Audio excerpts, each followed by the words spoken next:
My name is Marcus Chen, and I used to be a wildlife photographer for National Geographic. Used to be because after what happened at Birch Ridge State Forest in northern Maine 3 years ago, I haven't been able to pick up a camera since. I'd been hired to document the recovery of the Canadian lynx population in the region. The assignment seemed straightforward enough. Spend 10 days alone in the wilderness, capture the elusive cats on film, and hopefully get that cover shot that would cement my career. At 28, I was hungry to prove myself among the veteran photographers at the magazine. The plan was simple. I'd drive my rented Jeep as far as the old logging roads would take me, then hike the remaining 8 miles to a remote area where park rangers had spotted lynx tracks just weeks before. I'd set up base camp near Phantom Lake, a small, pristine body of water that sat in a natural clearing about 15 miles from the nearest human civilization. The drive up from Portland took 4 hours, and by the time I reached the end of the passable road, storm clouds were already gathering overhead. October in Maine can be unpredictable, but the forecast had called for clear skies. I shouldered my 70-pound pack, loaded with camera equipment, camping gear, and enough food for 12 days, and started the long trek through increasingly dense forest. The first few miles went smoothly. The trail was well marked, and despite the heavy pack, I was making good time. But as afternoon faded to early evening, the marked trail began to deteriorate. What had started as a clear path became a series of sporadic blazes on trees, then just faint deer trails winding through thick underbrush. By the time I realized I was completely lost, darkness was falling fast, and the first fat raindrops were beginning to hit the forest canopy above. I'd been hiking for 6 hours and had no idea where I was in relation to Phantom Lake or even the main trail. My GPS unit showed only my location coordinates, meaningless numbers without any reference points in this trackless wilderness. I found a relatively flat spot beneath a cluster of white birch trees and decided to make camp for the night. Setting up my tent in the dark while rain began to fall in earnest was miserable work, but I finally managed to get everything secure and crawled inside my sleeping bag to wait out the storm. That's when I first heard them, voices carrying through the rain and wind. At first, I thought it might be other hikers who'd also gotten caught in the weather. Maybe park rangers doing a late patrol. The voices were distant, probably a quarter-mile away, but definitely human. Male voices, at least 3 or 4 of them, though I couldn't make out any words. I called out, hoping to make contact. "Hello, over here!" But the voices stopped immediately, leaving only the sound of rain drumming on my tent fly. I waited, listening intently, but heard nothing more. After an hour, I convinced myself I'd imagined it. Wind in the trees can play tricks on your ears, especially when you're tired and disoriented. The storm passed sometime during the night, and I woke to clear skies and the sound of birdsong. I packed up quickly, determined to find Phantom Lake and get my project back on track.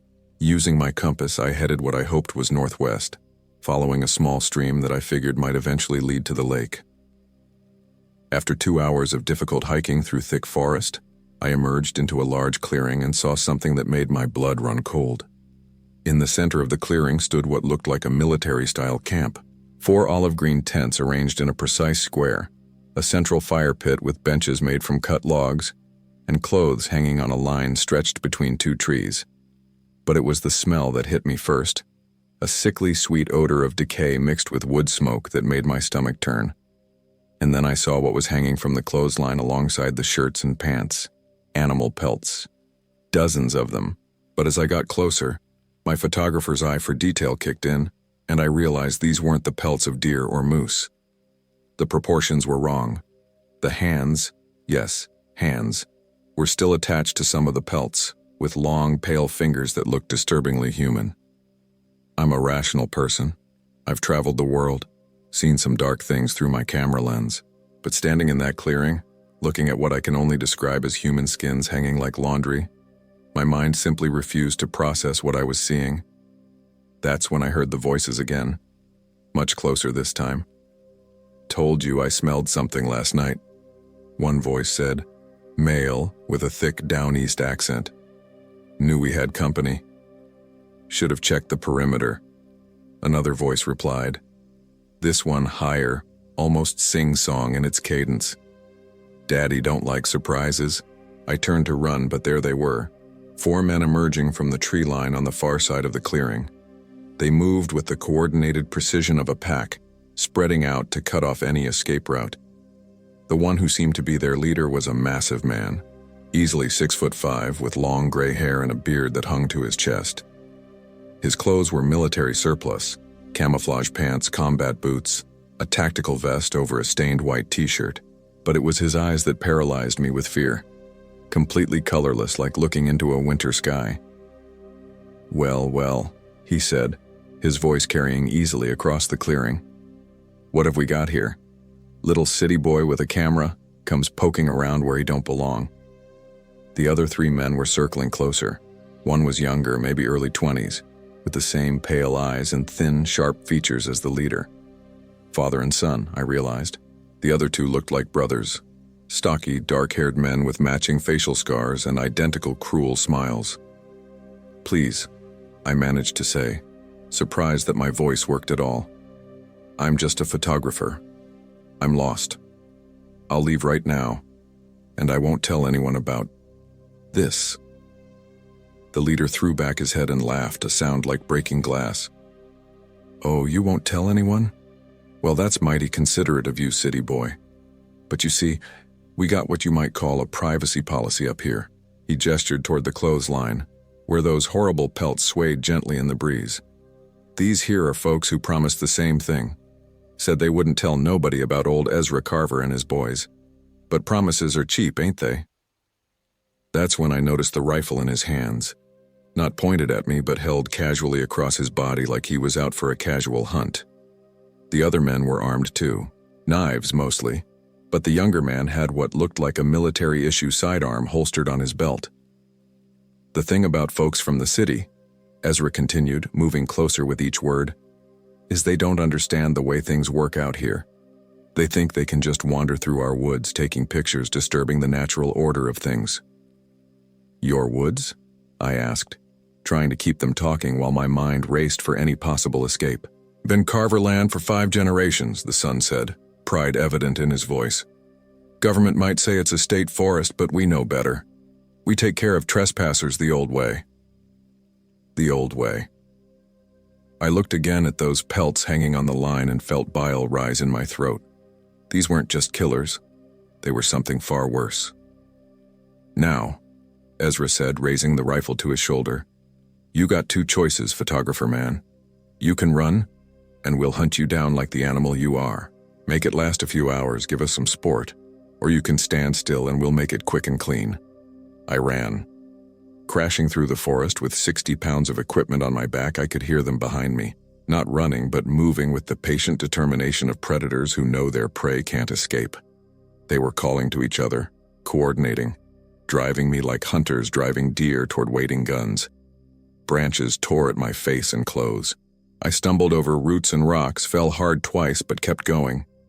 My only advantage was that I wasn't familiar with the terrain. They couldn't predict which direction I'd go because I didn't know myself.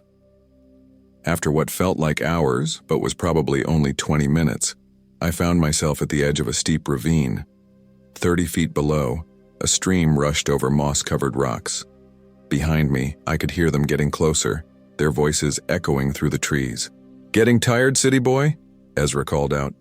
"Nowhere left to run now?" I looked down at the stream, then back at the approaching voices.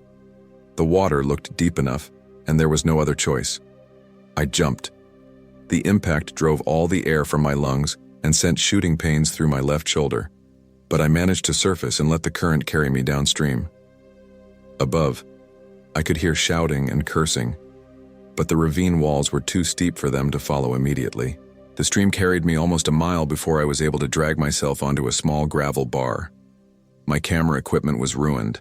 My left shoulder was either dislocated or broken, and I was hypothermic from the cold water. But I was alive. Using my GPS, I finally managed to orient myself and begin the long, painful journey back toward civilization. It took me 2 days, moving only at night and hiding during the day, but I finally reached a ranger station near the park's southern boundary. The rangers called the state police, who called the FBI. Within hours, they had helicopters and search teams combing the forest where I'd been. But when they reached the clearing I'd described, they found nothing. No camp, no tents, no clothesline, no pelts. The official report stated that I'd suffered a severe psychological break brought on by exposure and hypothermia. Hallucinations, they said. Trauma-induced psychosis. The Carver family I described had no record in local genealogy. No one by that name had ever owned land in the area. But 3 weeks later, a hiker found something the search teams had missed. Buried in a shallow grave just 50 yards from where I said the camp had been, they discovered the remains of at least 6 people. The bones showed evidence of processing, the kind of careful, methodical removal of flesh that suggested someone with experience. The case remains open, but the FBI privately told me they believe the Carvers, if that's even their real name, have moved on to hunting grounds in a different state, possibly Canada. The investigation has gone cold. I testified to a grand jury, gave my statement to federal agents submitted to psychological evaluation, but nothing I said seemed to matter. The official story was that a disturbed photographer had imagined a family of cannibalistic killers while suffering from exposure-induced hallucinations. Maybe that's easier for people to believe than the truth. I never went back to Maine. Never picked up a professional camera again. The images in my mind are more than enough to last a lifetime. Those pale, lifeless eyes, the casual way Ezra Carver had talked about hunting humans, and most of all, those things hanging on that clothesline in the clearing. Sometimes, late at night, I still wake up hearing voices in the wind. Male voices, distant but distinct, calling through the darkness. And I remember something Ezra said that I haven't told anyone. Not the police, not the FBI, not even my therapist. He said they'd been doing this for 5 generations. 5 generations of hunting people in those woods, taking their skin, displaying their kills like trophies. If that's true, then the bones they found represent just a fraction of their victims. The government might have declared Birch Ridge State Forest safe for hikers again. They might have increased ranger patrols and installed new emergency call boxes along the main trails. But I know the truth. The Carvers are still out there somewhere in the deep woods, still hunting, still collecting their trophies. And sooner or later, some other photographer or hiker or nature lover is going to wander off the marked trail and stumble into their territory. When that happens, I hope they're better at running than I was. Because the alternative is ending up as decoration on someone's clothesline, just another pelt in a collection that spans 5 generations of madness. The worst part is knowing that somewhere out there, Ezra Carver is still telling new victims they have 2 choices: run and be hunted or stand still and die quick. But there was never really a choice at all. They always get what they're hunting for, eventually.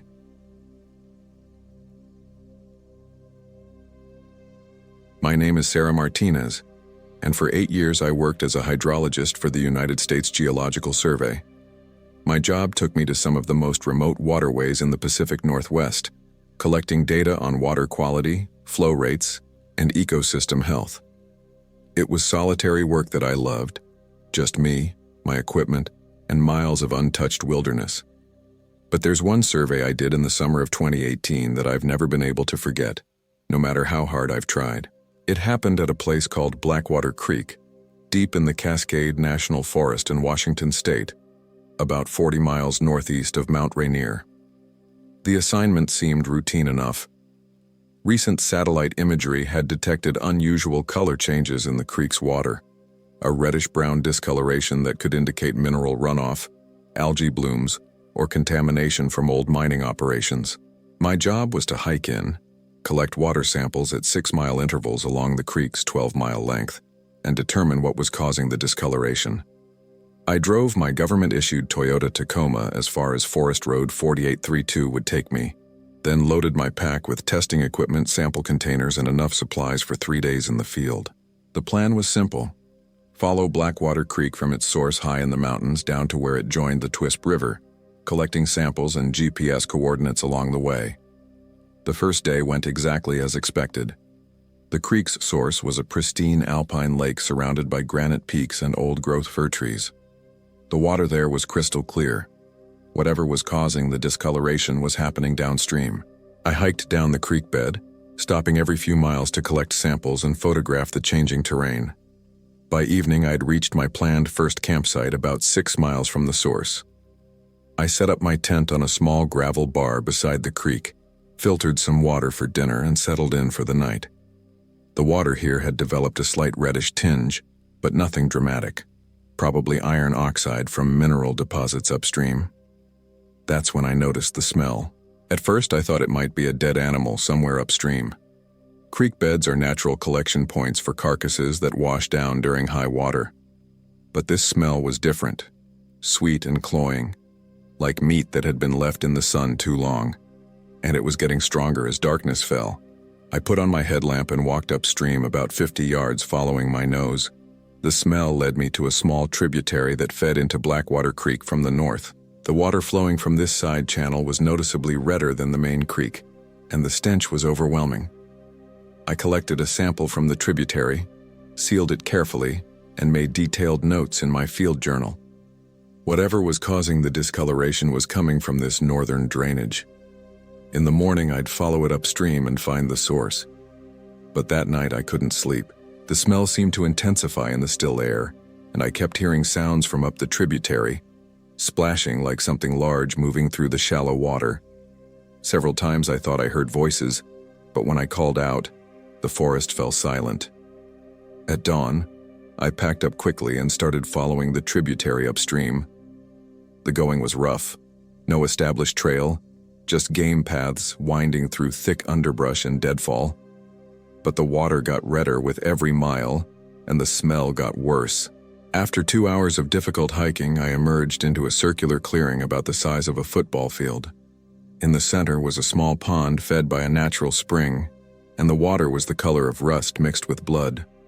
But it wasn't the water that made me freeze in horror. It was what was floating in it. Bodies.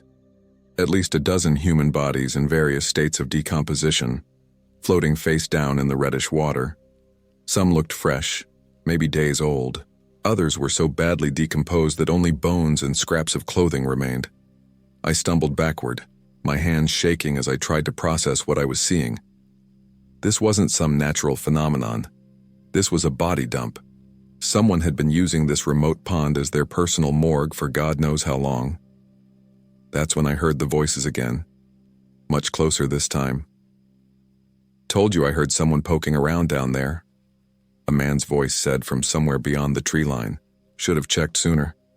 "Daddy's gonna be pissed we let someone get this far," replied a younger voice, maybe a teenager. "Real pissed." I crouched behind a fallen log, trying to make myself invisible. Through the gaps in the bark, I could see 2 figures emerging from the forest on the far side of the clearing. Both were dressed in stained camouflage hunting gear, and both carried rifles. The older man was stocky and bearded, with the weathered look of someone who'd spent his whole life outdoors.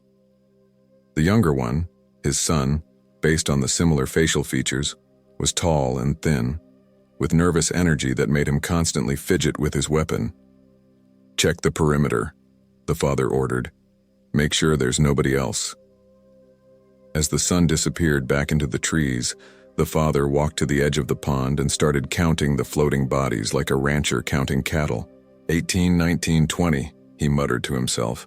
"Gonna have to start a new disposal site soon, this one's getting full." My blood went cold. This wasn't just a body dump. It was an active operation.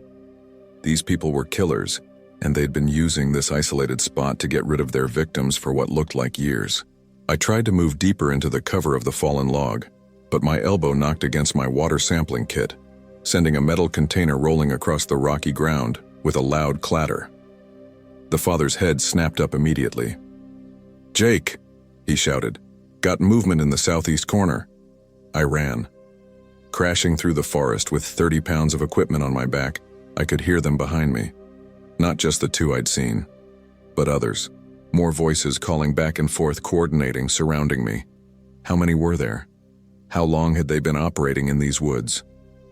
"Government lady," the father's voice echoed through the trees. "No point running. These are our woods. We know every trail, every hiding spot." I kept running anyway, following the tributary back toward the main creek.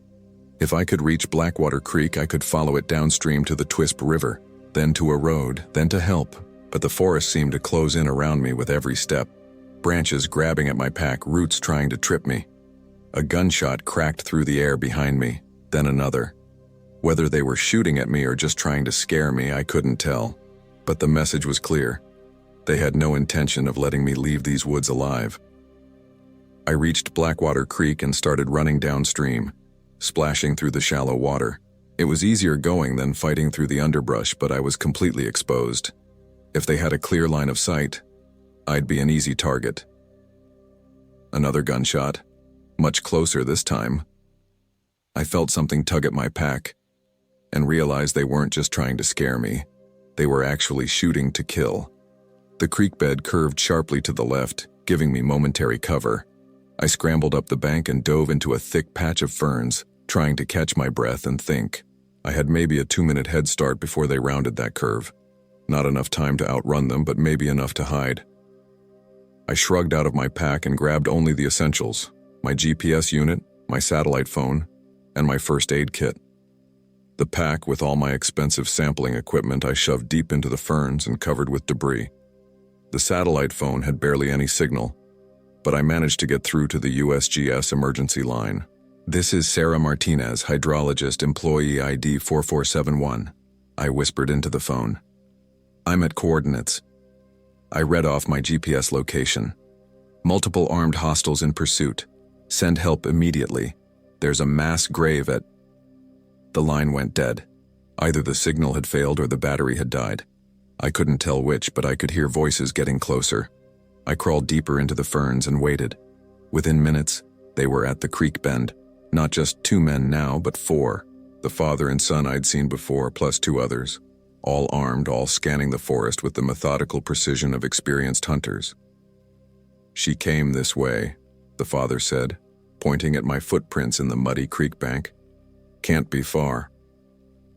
One of the new arrivals, a heavy-set man with a gray ponytail, knelt down and studied the ground. "Lost the trail here. She either went into the water or doubled back through the brush." "Split up," the father ordered. "Jake, you and Tommy head downstream. Me and Earl will check upstream. She's on foot with a full pack, can't have gotten far." They were wrong about the pack, but I wasn't about to correct them. I waited until they'd moved out of sight, then started crawling through the ferns parallel to the creek, moving only a few feet at a time, stopping to listen, trying to put distance between myself and the search teams. It took me 4 hours to travel what should have been a 30-minute hike, but finally, just as the sun was setting, I heard the most beautiful sound in the world: helicopter rotors in the distance. The rescue team found me just after dark, hypothermic and dehydrated but alive. They'd tracked my satellite phone signal and followed my GPS coordinates to the tributary and the pond with the floating bodies. By the time the FBI and state police arrived in force the next morning, they'd counted 23 victims in various states of decomposition, but they never found my pursuers. The investigation that followed revealed something that still gives me nightmares. The murders had been going on for at least 8 years, based on the decomposition rates of the oldest victims. 23 people, hikers, campers, hunters, even a few other government researchers like myself, had simply vanished in that part of the Cascades. All of them had been shot execution style with small caliber rifles, then dumped in the pond. The FBI profiler said it showed the work of an organized group, probably a family unit who viewed that section of forest as their personal territory and killed anyone who trespassed. They called it the Blackwater Creek murders, and it made national news for about a week. But the killers were never caught. The FBI believes they had extensive knowledge of the forest, possibly lived off-grid in the area for years, and simply melted back into the wilderness when the heat got too intense. The case is still open, but it's gone cold. No new victims have been found. No new leads have developed. The official theory is that the perpetrators either moved to a different area or stopped killing altogether. But I know better. 3 months after the incident, I was reassigned to desk duty. PTSD, the department psychologist said. Too traumatized for field work. They were probably right. I couldn't be alone in the wilderness anymore without hearing voices in the wind, seeing figures moving between the trees. But it wasn't just trauma that kept me awake at night. It was something one of them had said while they were hunting me through the forest. something I didn't tell the FBI because I wasn't sure I'd heard it right. When the father had shouted that these were their woods, he'd also said something else, something about keeping the family tradition alive and Daddy being proud. Their daddy. Not the father who was leading the hunt, but someone older.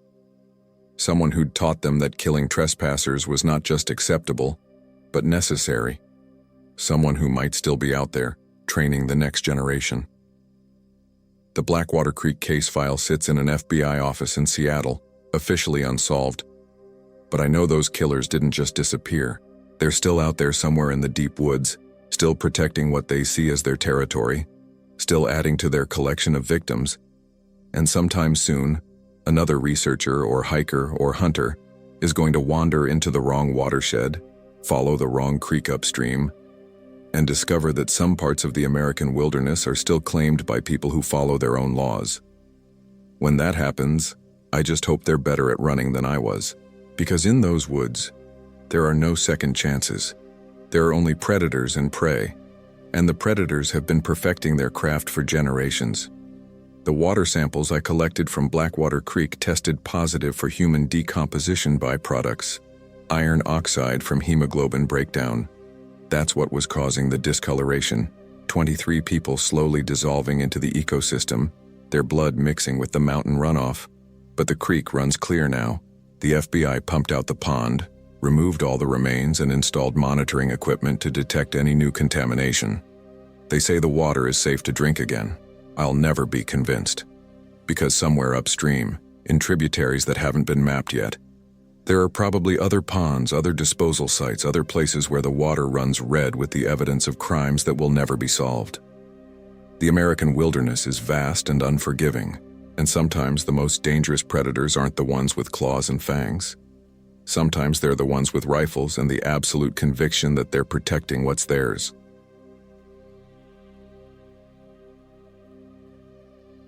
My name is David Thompson, and I'm a geologist who used to work for North Star Mining Corporation. Used to work, because after what happened during our survey expedition in the Yukon Territory 3 years ago, I can't bring myself to set foot in the wilderness again.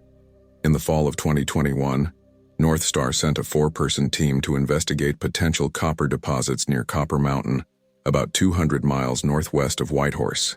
Satellite geological surveys had detected promising mineral signatures in the region, but the area was so remote that no proper ground survey had ever been conducted. Our team consisted of myself as lead geologist, Rebecca Walsh as our geophysicist, Tom Hendricks handling logistics and communications, and Maria Santos as our environmental compliance officer.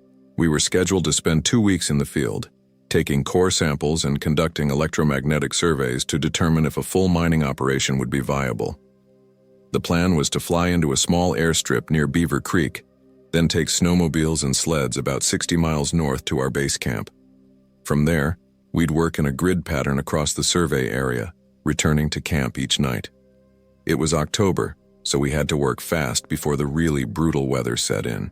The flight up from Vancouver went smoothly, and our bush pilot, an old-timer named Jack Morrison, helped us load our equipment onto the snowmobiles at the airstrip. "You folks picked a hell of a time to go treasure hunting," he said, eyeing the gray clouds gathering on the horizon.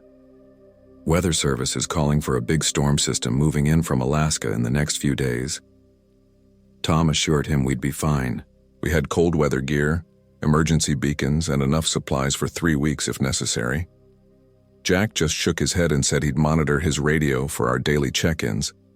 The snowmobile ride to our base camp location took most of the day. The terrain was brutally beautiful, endless white expanse broken by stands of black spruce and the occasional frozen creek bed.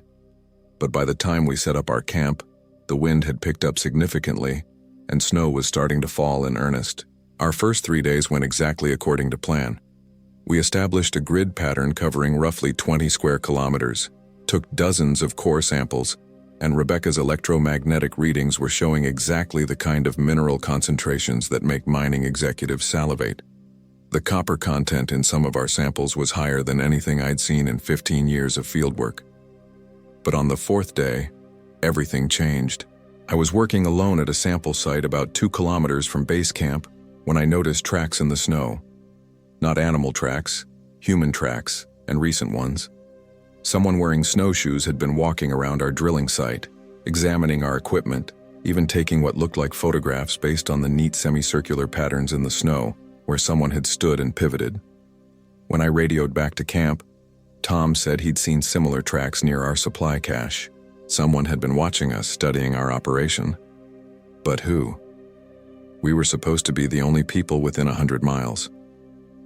That evening, as we huddled around our propane heater discussing the situation, Maria raised a possibility none of us wanted to consider. "What if we're not the first survey team to work this area?" she asked. "What if someone else got here first and they don't want competition?" It sounded paranoid, but the mining industry can be ruthlessly competitive. Corporate espionage, claim jumping, and deliberate sabotage of rival operations weren't uncommon, especially when major deposits were involved. If another company had discovered these copper reserves first, they might be willing to go to extreme lengths to protect their secret. Rebecca wanted to pack up and leave immediately, but Tom pointed out that we were under contract and had obligations to complete the survey. Besides, we hadn't actually seen anyone, just tracks in the snow, for all we knew. It could be trappers or indigenous hunters passing through the area. We decided to continue the survey but work in pairs from now on. No one goes anywhere alone. Everyone carries radios, and we establish regular check-in schedules. It seemed like reasonable precautions. The next morning, Tom and I headed to the northwestern quadrant of our survey area, while Rebecca and Maria worked the eastern section. We'd been drilling for about 2 hours when Tom suddenly grabbed my arm and pointed toward a ridge about 300 meters away. There were 3 figures standing motionless on the ridgeline, silhouetted against the gray sky. They were too far away to make out details, but they were definitely human and they were definitely watching us. "Hey!" Tom shouted, waving his arms. "You folks need help?" The figures didn't respond. They just stood there for another minute or two, then disappeared over the backside of the ridge. When we radioed Rebecca and Maria, they reported seeing similar figures near their location. 2 people on snowshoes, Rebecca said, her voice tense. They were maybe 200 meters away, just standing there watching us work. When I tried to approach them, they took off. That night, we held a team meeting to discuss our options. We could abort the mission and call for extraction, but that would mean writing off $1 million survey contract. We could continue working, but request additional security personnel, but that would take days to arrange and might not even be possible given our remote location. Or we could finish the job as quickly as possible and get out before the situation escalated further. We chose option 3. Fatal mistake. The next morning, we found our supply cache had been ransacked, food containers torn open, equipment scattered, fuel cans punctured and emptied into the snow. Whoever was watching us had moved from passive observation to active sabotage, but the worst part was the message they'd left behind. Scratched into the side of our main storage container with a knife or other sharp tool were 3 words: "Leave or die." Rebecca wanted to activate our emergency beacon immediately, but Tom pointed out that extraction would take at least 12 hours even under ideal conditions. With the weather deteriorating, it might take much longer. If these people were serious about their threat, we'd be sitting ducks waiting for rescue. We finished the survey today, Tom decided. All 4 sites, all the samples we need. Then we pack up and snowmobile back to the airstrip tonight, even if we have to drive in the dark. It was a reasonable plan. What we didn't know was that our watchers had no intention of letting us leave with our geological data. We were working the final survey site when they made their move. Tom and I were about 50 meters apart, taking core samples, when I heard him shout. I looked up to see him raise his hands as 3 figures in white camouflage approached from different directions, all carrying rifles. "Drop your equipment and get on the ground," one of them yelled. "Now." I couldn't see Rebecca and Maria from my position, but I could hear shouting from their direction too. We were surrounded, outnumbered, and completely cut off from our snowmobiles back at camp. The man who seemed to be their leader was tall and lean, with a gray beard and the hard eyes of someone accustomed to violence. His equipment looked military: professional cold weather gear, high-end weapons, tactical communications equipment. You people just couldn't take a hint, could you? he said as his associates zip-tied our hands behind our backs. Had to keep drilling, keep taking samples, keep mapping out our territory. Their territory. I began to understand what we were dealing with. These weren't representatives of a rival mining company. They were claim jumpers, people who'd found the copper deposits first and intended to extract them illegally, without permits or environmental oversight. We're just conducting a geological survey, Tom said. We're not here to mine anything. The leader laughed bitterly. Right. And I suppose your employer is just going to file away those core samples and forget about the richest copper strike in North America? You think we're stupid? He gestured toward one of his men who produced a handheld device and began scanning our drilling equipment. Electromagnetic signature detector, the leader explained. We know exactly what you found down there. Question is, what are we going to do about it? Maria tried to negotiate. As our environmental officer, she was trained in conflict resolution. She explained that Northstar would be willing to discuss partnership opportunities, revenue sharing, joint development agreements. The leader listened politely, then shook his head. Too late for that. You've already seen too much, know too much about our operation. Can't have you running back to civilization with GPS coordinates and mineral content reports. That's when Rebecca asked the question that sealed our fate. What operation? We haven't seen any mining equipment. The leader's expression darkened. You haven't seen it yet, but you will. They marched us at gunpoint to a location about 5 kilometers from our base camp, where the landscape opened up into a natural bowl surrounded by low hills. At first glance, it looked empty, just snow-covered ground and a few scattered trees. But as we got closer, I began to notice signs of massive industrial activity, track marks from heavy machinery, areas where the snow had been cleared and refrozen, mounds of excavated material covered by tarps. And then I saw the entrance to what could only be described as a mine shaft, carved directly into the hillside and concealed by camouflage netting. Been working this site for 2 years, the leader said with obvious pride. Completely off the books. No environmental impact studies, no indigenous consultation, no government permits. Just pure extraction, pure profit. The scale of the operation was staggering. They'd hollowed out an entire hillside, installed industrial mining equipment, and established what looked like a permanent base camp. This wasn't some fly-by-night claim-jumping operation. This was organized, well-funded, and had clearly been in development for years. Who are you people? I asked. Former mining executives who got tired of red tape and environmental regulations, the leader replied. Turns out you can extract a lot more copper a lot faster when you don't have to worry about water table contamination or wildlife preservation. He led us into a prefab building that served as their command center. Inside were topographical maps covered with mining survey data, computer terminals displaying ore processing schedules, and communication equipment that looked military grade. The beauty of this location, he continued, is that it's completely invisible from the air.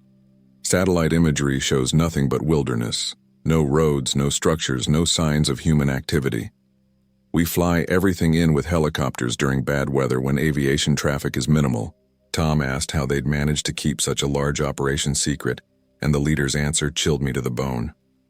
Simple. Anyone who discovers us becomes part of the operation, permanently. He showed us photographs pinned to a bulletin board, dozens of faces, men and women of various ages. Some looked like fellow geologists or mining engineers. Others appeared to be hunters, trappers, or other wilderness travelers who'd stumbled onto the site. Most of them saw reason and joined our little community, the leader said. Others, well, let's just say the permafrost up here is very good at preserving things. Maria started crying. Rebecca demanded to know if we had any choice in the matter. The leader considered this for a moment, then shrugged. You're all qualified professionals with skills we can use.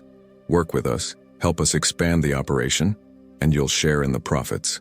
Try to escape or contact the outside world, and you'll end up like the folks who chose poorly. He gestured toward a window that looked out over the mining operation. In the distance, I could see what looked like a small cemetery, neat rows of markers in the snow. We'll give you tonight to think it over, he said. In the morning, you can either report to work assignments or join our other permanent residents. They locked us in a storage building that smelled of diesel fuel and explosives.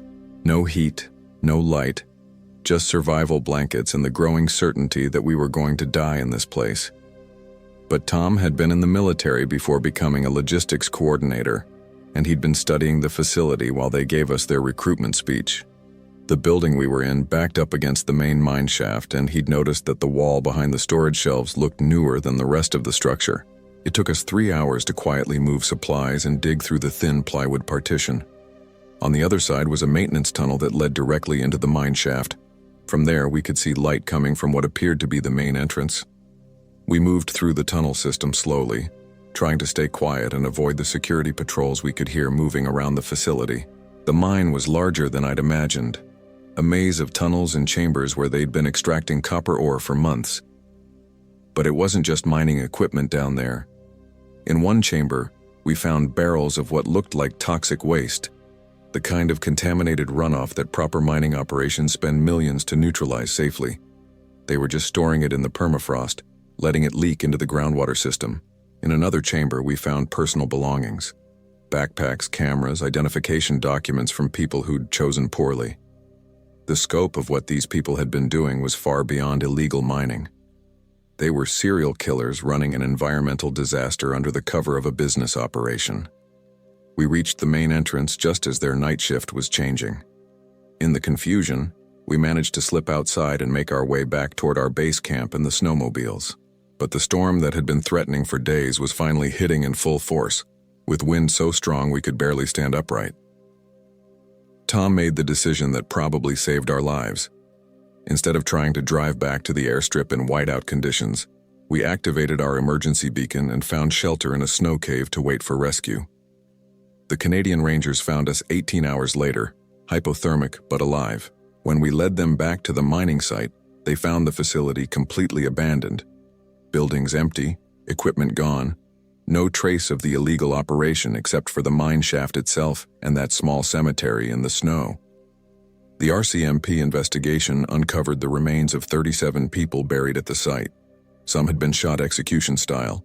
Others showed signs of having been worked to death. The mine shaft went down over 400 feet and contained enough extracted copper to be worth tens of millions on the international market. But they never found the people who ran the operation. The investigation concluded that they'd had multiple helicopter landing sites and enough advance warning to evacuate their entire operation within hours of our escape. The case remains open, but it's gone cold. The official theory is that the operation was funded by organized crime groups, and the perpetrators have either been eliminated by their employers or relocated to another remote location. I know they're still out there somewhere, probably running another illegal extraction operation in some other patch of wilderness. Still killing anyone who discovers them, still poisoning water systems, and destroying ecosystems for profit. The worst part is knowing that there are probably dozens of similar operations scattered across the Northern Territories. Remote locations where environmental regulations don't exist, where people disappear without a trace, where the only law is the one enforced by men with guns and the absolute conviction that profit justifies any level of violence. North Star offered me a desk job after what happened, but I couldn't take it.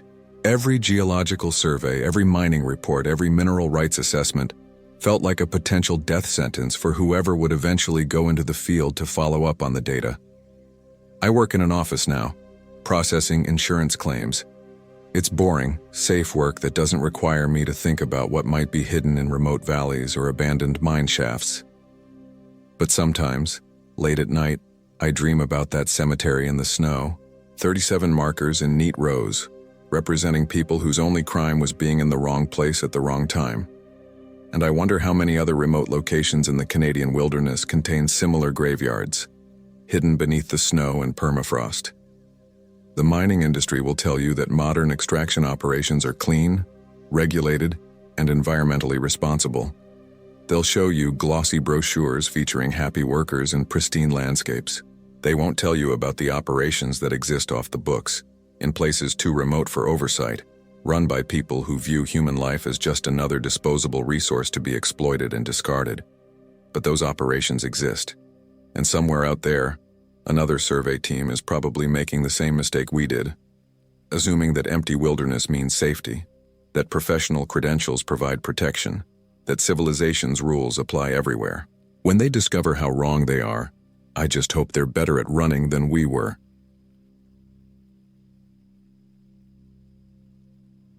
My name is Dr. Jennifer Hayes, and until 3 years ago I was a field archaeologist specializing in pre-Columbian Native American sites. I'd worked excavations from Alaska to Peru, but nothing prepared me for what I encountered in the Florida Everglades during the summer of 2021. The University of Florida had received a federal grant to conduct an archaeological survey of a section of Everglades National Park before a new water management project began construction. Satellite imagery and ground-penetrating radar had detected what appeared to be a significant Tequesta settlement dating back over 800 years, potentially one of the most important archaeological finds in southern Florida. I was selected to lead a 3-person team into Big Cypress National Preserve, about 30 miles northeast of Flamingo. The site was accessible only by airboat, then a 5-mile hike through sawgrass marshes and cypress swamps to reach the shell mound, where the settlement was believed to be located. My team consisted of myself, graduate student Kevin Park, who specialized in pottery analysis, and Dr. Elena Rodriguez, a bioarchaeologist from Miami-Dade College. We planned to spend 10 days conducting initial excavations and documenting any artifacts we found. The logistics were challenging. Everything had to be waterproofed and carried in on foot. Excavation tools, photography equipment, camping gear, and enough food and water for our stay. The Park Service provided an airboat transport to the drop-off point, but after that, we were completely on our own in one of the most hostile environments in North America. The first day's hike was brutal. 90-degree heat, 100% humidity, and terrain that alternated between knee-deep water and razor-sharp sawgrass that could slice through clothing. By the time we reached the shell mound that evening, we were exhausted, dehydrated, and covered in insect bites despite our protective gear. But when I saw the site, all the discomfort was forgotten. The shell mound was massive, easily 200 feet across and 15 feet high, covered with vegetation but clearly artificial. Ground-penetrating radar had indicated multiple structural remains beneath the surface, possibly including a ceremonial complex that could rewrite our understanding of Tequesta culture. We made camp on a dry hammock about 300 yards from the mound and settled in for the night. The Everglades after dark is a symphony of sounds: alligator bellows, bird calls, insects, and the constant splash of something moving through the water. But around midnight, I heard something that didn't belong. Voices, human voices speaking in what sounded like a Native American language I couldn't identify. They were coming from the direction of the shell mound. Faint, but definitely there. Kevin and Elena were already asleep, so I grabbed a flashlight and walked to the edge of our camp to listen more carefully. The voices continued for maybe 10 minutes, then stopped abruptly. I swept the area with my flashlight but saw nothing except the usual night animals and vegetation.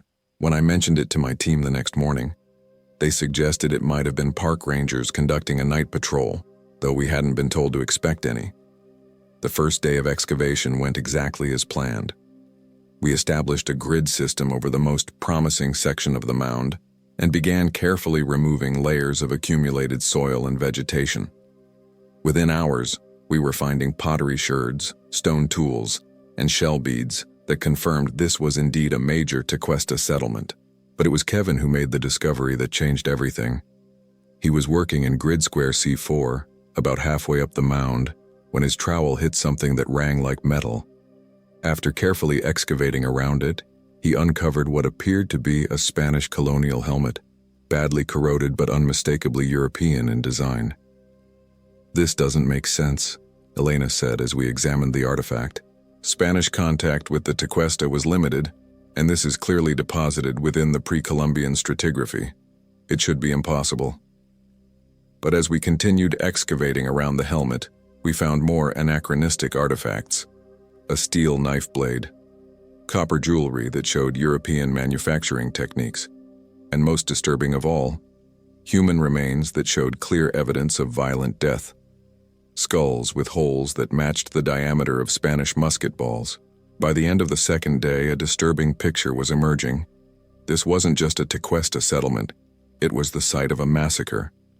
Spanish conquistadors had apparently attacked the village, killing the inhabitants and leaving their bodies where they fell.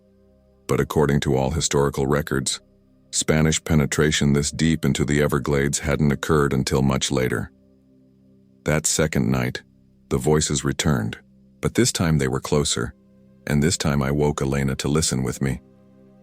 We crouched at the edge of our camp, straining to hear over the ambient swamp sounds. "That's definitely a native language," Elena whispered. "But it doesn't sound like any modern Seminole or Miccosukee dialect I've heard. The phonemes are all wrong." The voices seemed to be having some kind of ceremony or ritual around the shell mound.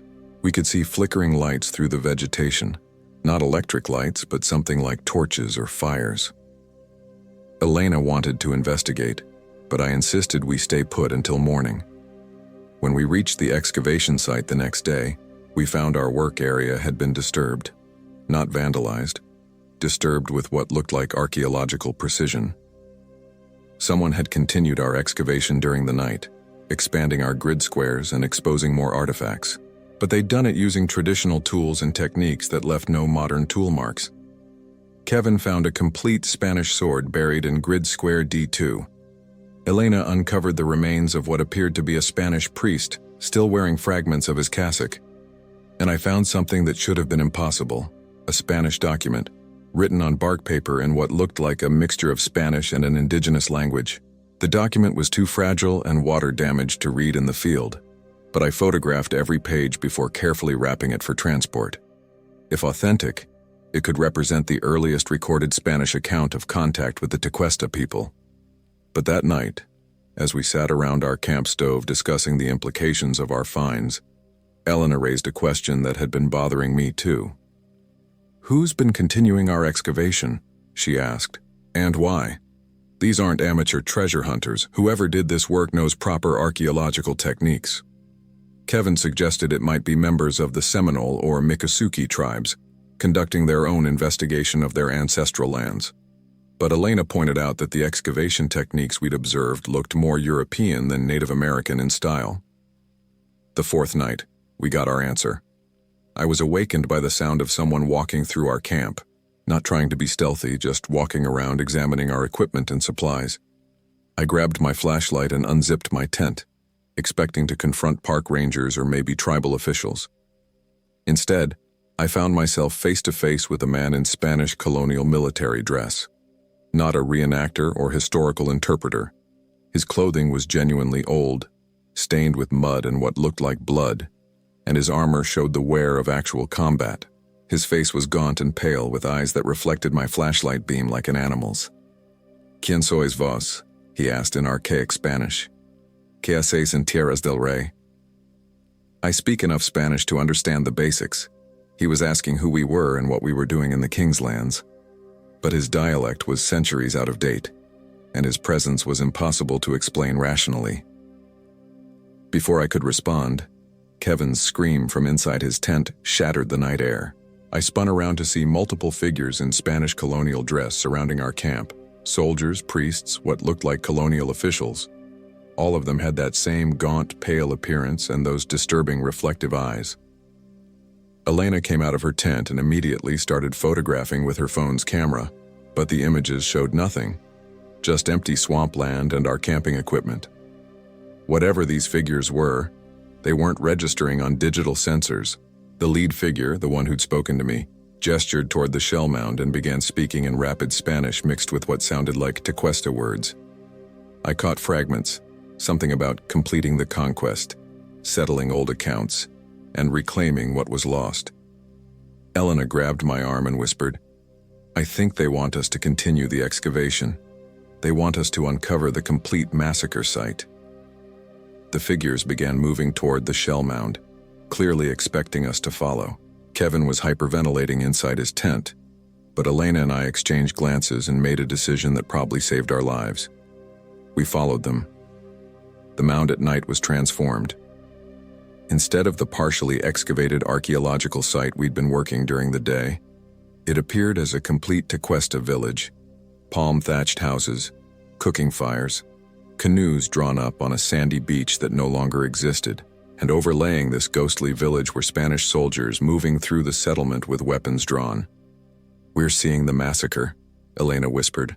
"Somehow we're witnessing the actual historical event." The scene played out in horrible detail. Spanish soldiers systematically killing Tequesta men, women, and children. Priests blessing the violence in the name of Christianity. Officers dividing captured goods and arguing over the distribution of land grants that would never be recognized by any legitimate Spanish authority. But as we watched, I began to realize that the Spanish figures weren't just historical ghosts. They were aware of us and they expected something from us. The lead soldier approached and handed me a partially completed map drawn on bark paper, a detailed survey of Tequesta settlements throughout the Everglades. "Completad el trabajo," he said. "Finish the work." The implication was clear. They wanted us to use our archaeological skills to locate other Tequesta sites so they could complete their conquest. Not just the historical conquest that had happened centuries ago, but an ongoing spiritual or supernatural conquest that was still unfinished. Elena understood it too. "They can't move on until they've completely destroyed the Tequesta culture," she said. "And they want us to help them do it by mapping all the remaining sites." That's when Kevin's scream came again from the direction of our camp, followed by the sound of something large crashing through the swamp. We ran back to find him backed against a cypress tree, pointing at our excavation equipment. Every artifact we'd uncovered was glowing with an eerie phosphorescent light. The Spanish helmet, the sword, the priest's remains, all of it pulsing with unnatural energy. And rising from the excavation grid were more ghostly figures, not Spanish this time, but Tequesta, the massacre victims still bearing the wounds that had killed them. The two groups of spirits faced each other across our excavation site in a standoff that had apparently been going on for centuries. The Spanish trying to complete their conquest, the Tequesta trying to protect their remaining sacred sites from desecration. And we were caught in the middle. The Tequesta spirits began speaking in their own language, gesturing toward us and then toward the Spanish. Elena, whose grandmother had been Seminole, seemed to understand fragments of what they were saying. "They're offering us protection," she translated. "But only if we help them hide the remaining sites from the Spanish. They want us to falsify our archaeological report, claim we found nothing significant." The Spanish spirits responded angrily, the leader drawing his sword and pointing it directly at my chest. I could feel cold radiating from the blade even though it never actually touched me. That's when I made the decision that ended my archaeological career. I grabbed the bark paper map the Spanish leader had given me and tore it into pieces, scattering them into the swamp water. The Spanish spirits howled in rage, but they began to fade as their map disappeared. Without the map, they couldn't locate the other Tequesta sites. Their conquest would remain forever incomplete. The Tequesta spirits nodded approvingly, then began to fade as well. But before they disappeared entirely, the apparent leader, a woman wearing the remnants of traditional dress, approached Elena and pressed something into her hand. When the spirits were gone, and our equipment stopped glowing, we examined what the Tequesta leader had given Elena. It was a small shell pendant carved with symbols that predated any known Native American writing system. "It's a map," Elena realized, "but not to archaeological sites. It's a map showing safe paths through the Everglades, ways to avoid the areas where the Spanish spirits are still active." We packed up our camp that night and used the shell pendant's map to navigate back to our pickup point. The journey took 2 days instead of 1, following circuitous routes through parts of the swamp I'd never seen on any modern map. When we submitted our final report to the university, we claimed the site had been too badly damaged by centuries of flooding and vegetation growth to yield significant archaeological data. The Federal Water Management Project proceeded as planned, permanently flooding the shell mound and making any future excavation impossible. The 3 artifacts we'd managed to collect before the supernatural encounter, the helmet, sword, and document fragments, were quietly donated to the Seminole Tribal Historic Preservation Office with no publicity or academic papers. Kevin transferred to a graduate program in library science. Elena left academia entirely and now works as a cultural liaison for the Miccosukee tribe, and I took early retirement from field archaeology. claiming health issues related to prolonged exposure to tropical diseases. But the real reason is that I can't risk another encounter like the one at the Shell Mound. Because I know now that there are places in the American wilderness where the past isn't really past, where historical traumas continue to play out in an endless cycle of violence and revenge. The Everglades contains dozens of similar sites where Spanish conquistadors massacred indigenous peoples, where the violence was so extreme that it left permanent scars on the landscape itself. And at some of those sites, the killing isn't over yet. The archaeological survey was supposed to preserve history for future generations. Instead, we discovered that some history is too dangerous to preserve, too violent to remember, and too traumatic to ever fully heal. The shell pendant Elena received is kept in a safe deposit box in Miami, along with copies of all our field notes and photographs. If something happens to us, the Seminole Tribal Council has instructions to retrieve these materials and decide what to do with them. But I hope they choose to bury them permanently. Because some archaeological discoveries aren't meant to enlighten humanity about its past. Some discoveries are meant to warn us about places where the past refuses to stay buried, where the dead won't rest, and where historical injustices demand a price that the living are still being forced to pay. The Everglades is one of those places, and somewhere in that vast swamp, Spanish conquistadors are still conducting their conquest, still hunting for indigenous settlements to destroy, still looking for archaeologists foolish enough to help them complete their work. When the next university research team applies for permits to excavate pre-Columbian sites in South Florida, I hope the Park Service remembers our report and denies their request. Because some archaeological sites should remain forever undisturbed, and some history is too dangerous to dig up.